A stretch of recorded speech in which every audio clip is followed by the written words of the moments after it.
Sean todos bienvenidos. Hoy conoceremos al helicóptero ruso Mi-8, el helicóptero más difundido del mundo. El Mi-8 es un helicóptero de transporte pesado y bimotor, diseñado en la Unión Soviética durante la Guerra Fría, para equipar a las Fuerzas Armadas y a los países del Pacto de Varsovia para enfrentar a la OTAN. El primer prototipo, el W8, con un único motor AI-24W, realizó su primer vuelo el 9 de julio de 1961. Un segundo prototipo, con dos motores AI-24W, hizo su primer vuelo el 17 de septiembre de 1962. Tras unos pequeños cambios, fue introducido en el inventario de la Fuerza Aérea Soviética en 1967 como Mi-8. Puede transportar a un pelotón completo de soldados en su interior y equipo militar al teatro de operaciones, detrás de las líneas enemigas y durante el desembarco de tropas. Puede transportar hasta 32 soldados que ingresan por dos puertas laterales. Además posee una puerta trasera para carga de equipo militar. También puede realizar tareas como helicóptero artillado, equipado con cohetes, ametralladoras y cañones, en 6 puntos de anclaje. El Mi-8 es el helicóptero más producido del mundo y es usado por más de 50 países, entre ellos India, China, Colombia, Cuba, México e Irán. Tiene numerosas variantes, entre el que cabe destacar el Mi-8T, que es capaz de transportar 24 soldados a la vez, que va armado con cohetes y misiles guiados antitanque. La versión de exportación Mi-17, que es equivalente a la serie Mi-8M que está en servicio en Rusia, es uno de los modelos más populares en el mundo por su comparativo bajo costo y alta capacidad de carga útil, por lo cual es utilizado por más de 20 países alrededor del mundo. También derivan del Mi-8 el helicóptero naval Mi-14 y el helicóptero de ataque Mi-24.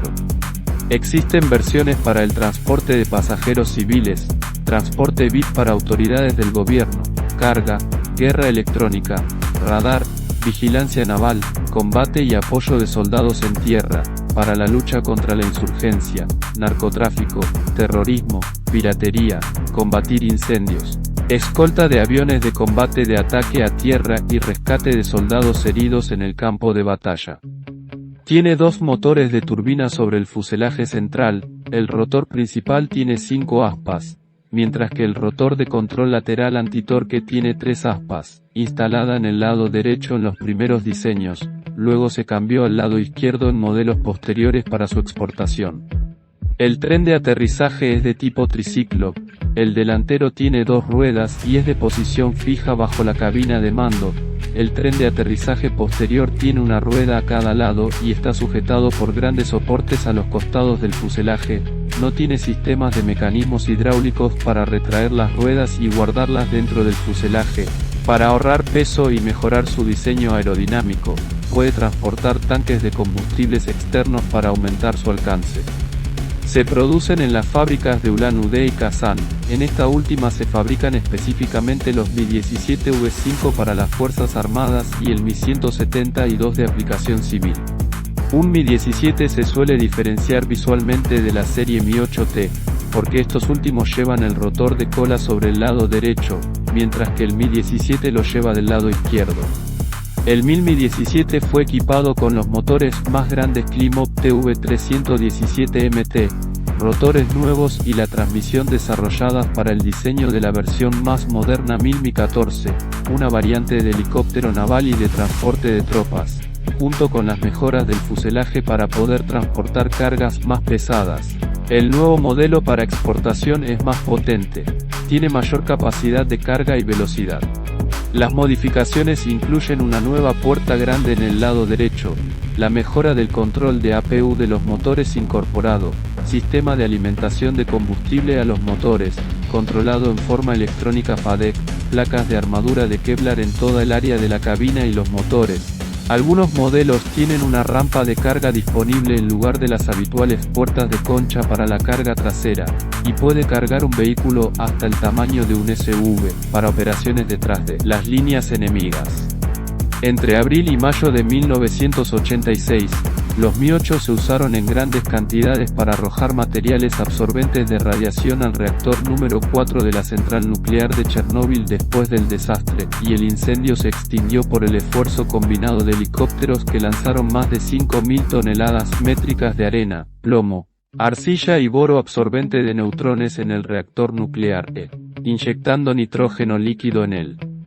La mayoría de los helicópteros fueron severamente irradiados y abandonados en un depósito de chatarra gigante, el llamado cementerio de máquinas, cerca de Chernóbil. El Mi-8 participó en varios conflictos a largo del mundo, como la Guerra de Abjasia, 1992 a 1993, en Georgia. En la guerra entre Irán e Irak de la década de 1980, donde hubo un combate aire-aire entre helicópteros de aviación iraquíes e iraníes, incluso entre los Cobras Bela-1J iraníes y los Mi-8 iraquíes. Gran cantidad de helicópteros de la familia Mi-8 se utilizaron durante la guerra soviético-afgana durante los años 80. Su construcción robusta permitió operaciones y mantenimiento en el teatro más fáciles. Un gran número de Mi-8 se perdieron con varios disparos por el fuego enemigo, siendo el Mi-8 y sus derivados el principal modelo de avión perdido por la Unión Soviética en Afganistán. Las primeras operaciones de combate de los Mi-8 yugoslavos fueron el transporte de las tropas del Ejército Popular Yugoslavo y las fuerzas de la Policía Federal a los cruces fronterizos en Eslovenia el 27 de junio de 1991, durante la Guerra de los 10 días. Durante el combate en el invierno de 1991 en la Guerra Croata y en la primavera de 1992 en la Guerra de Bosnia, el Ejército Popular Yugoslavo utilizó la flota Mi-8 para la evacuación de personal herido, el transporte de carga y la búsqueda y rescate de las tripulaciones de aviones derribadas. Durante la Guerra de Kosovo, la Fuerza Aérea de la República Federativa de Yugoslavia usó los Mi-8 para el transporte de personal y material a las fuerzas en zonas montañosas inaccesibles. La evacuación del personal herido también ocurrió durante el bombardeo de la OTAN en Yugoslavia en 1999, volando a baja altura para evitar la detección por parte de aviones de la OTAN. Durante la Guerra de Yom Kippur de octubre de 1973, Siria desembarcó tropas de fuerzas especiales detrás de las líneas de las fuerzas de defensa de Israel en los altos del Golán. Hoy puede vérselo en acción en la guerra entre Ucrania y Rusia. Gracias por acompañarnos hasta el final. Si te gustó el video no olvides suscribirte, y así apoyarnos para seguir subiendo contenidos. Nos vemos en un próximo video del Legionario.